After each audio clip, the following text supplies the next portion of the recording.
Hello, this video will go over Unit 3 commas.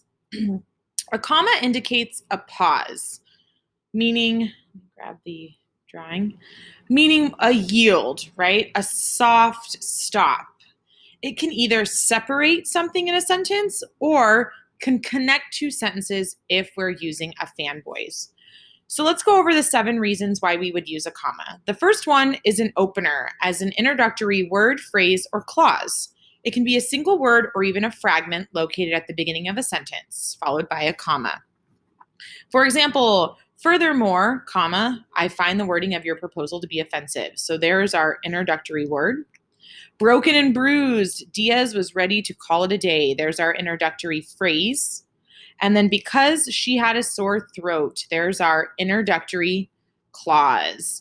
Now make sure that we have independent clauses following these openers. That's really important. Otherwise, you'll have a fragment. Use a comma to set off an interrupter. And what we mean by that is a non-essential phrase or clause that interrupts the flow of a sentence. You can tell if something is an interrupter by checking to see if it's essential to the sentence. If you can take it out and the sentence still retains its meaning, then that is a non-essential interrupter, which should be set off with commas, meaning 2 commas. So take a look at the example. William, in fact, made the all-star hockey team. So if we were to remove this from the sentence still means the same thing. This is just a little interrupter. Timmy, the smallest of the boys, was teasing my sister. Again, folks, this is just extra information that we get about Timmy. Okay, a nice phrase, but it's not absolutely necessary for that sentence to retain its meaning. It's just extra info.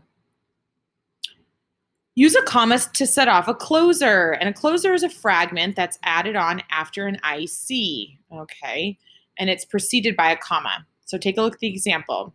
Joe dribbled up the court, his sparkling new Nikes squeaking with each move he made. Remember, this is a fragment, folks. This does not have a subject and a verb and cannot stand on its own. It's his sparkling new Nikes squeaking with each move he made, right? All that is essentially a subject, right? A descriptive subject, but we don't have a verb. So it's modifying the sentence as a whole. There sat Steve, comma, blissfully unaware of the chaos he had created. This again is just modifying the sentence as a whole. We don't have a subject in this sentence, which means it's just a fragment or a phrase that's set off as that's acting as a closer. Use commas to separate items in a series or a list. I think some students think series, they get confused. So list is another word you can use. Getting to school on time, doing all of my assignments, and behaving well are all things I do to ensure my success in school. Notice that the item in the list that precedes the word and takes the comma. We want to make sure that we are using that Oxford comma. So going to school on time, comma, doing all of my assignments, comma, and behaving well. We can use a comma with a fanboy to make a compound sentence. I'd love to help you finish your project, but I have to be to work by 9. Make sure that you have subjects and verbs on both sides. I'd love, I have, subjects and verbs. If we don't have a subject and a verb, then we don't need a comma. But when we do with our fanboy, it takes a comma to create a compound sentence. Gary will turn in his final project, or he will flunk the class. If we were to get rid of that second subject, Gary will turn in his final project, or will flunk the class, no comma. But because we have that subject there, we absolutely need the comma to create that compound sentence. Use a comma to introduce a quote when we have explanatory words with the quote. So take a look at the second example. Jerry said, comma, then there's our quote. Okay. If we had Jerry explained, Jerry asked, Jerry demanded, Jerry thought, any words that are explaining what's happening in the quote, we need the comma. If we embed that if we use it more as an interrupter in the quote, then we need commas on both sides. Wait, comma, demanded Stevie, comma. We need a comma in that first part of the quote, then with our embedded quotation right there. Use a comma in dates and addresses. September 11th, 2001. Notice we have commas after the day and the year the United States was attacked. I lived at 13768 Fruit Ridge Avenue, comma, Kent City, comma, Michigan, comma, for 13 years. Notice that we have a comma after the street, the city, and the state. When do we not use a comma? Don't use a comma when the dependent clause comes second. So when we have I see, whoops, that's supposed to be a C. Let me erase that. I see DC, no comma. So the boy knocked on the door while I was eating, no comma. If we flip that sentence and we have DCIC, then we do take the comma. Just because we see a fanboys doesn't automatically mean that we need a comma. We sat down at the table and began to talk. Okay, we only have one subject right there. We have two verbs, sat, began, but we don't have that second subject, so no comma. Don't use a comma to set off an essential clause, okay, or phrase. If you were to take out this phrase or clause, would the basic meaning of the sentence change? If the answer is yes, then it's essential. So take a look at the incorrect example. I recognized many of the students who stood with me in front of the school. Those commas indicate that this is not essential. So read the sentence without it. I recognized many of the students in front of the school.